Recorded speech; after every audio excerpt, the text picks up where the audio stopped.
Haka jigla kai ICC T20 World Cup hapring ke Bangladesh Persia ke Sri Lanka.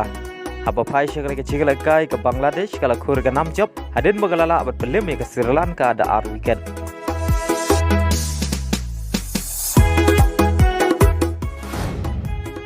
Haka jigla kai hapring ke Netherlands Persia ke South Africa.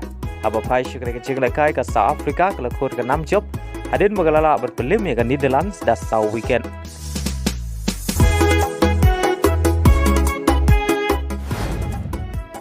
Haka jigla kai hapring ke Afghanistan Persia ke New Zealand. Haka ne jigla kai ke Afghanistan kala pen isisha ke South yele kai bat bit jongka hadin magalala bat limsuk ke New Zealand haduk prap peu sauron.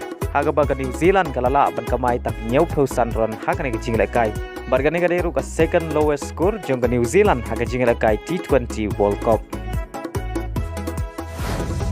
Haka wei par ke jigla kai T20 World Cup hapring ke Australia Persia ke England.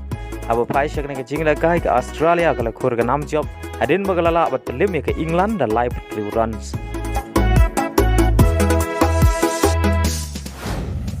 Haga jingla kai perlok hapring ke Mexico Persia ke Brazil.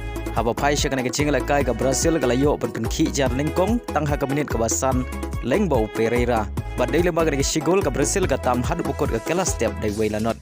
Pada haka kelamit kata haka minit ke basan peusau Martinelli ulayo bentap ega gol ke baar naga benta ke Brazil. Henry day haka minit ke nyau peulai ke Mexico kala yo bentap ega sigol jongka Lyngba ku Nunes. Pada hadu bukot ke kendai peu minit ke Brazil ke tam da ar kawai.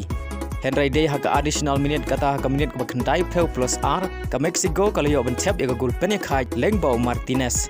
Henry tang hadin 1 minit kata haka minit ke kendai peu plus nriu ke Brazil kala yo biang mentap ega gol pentam Lyngba player substitute ujongka u Hendrix ubreiru player badang khat nyau Snem karta badia ka bol lai rapen bu da Vinicius Junior badai le magane gol la pelong ya ke Brazil bahkan pelim ya ke Mexico da lai haka ne ke jingle kai.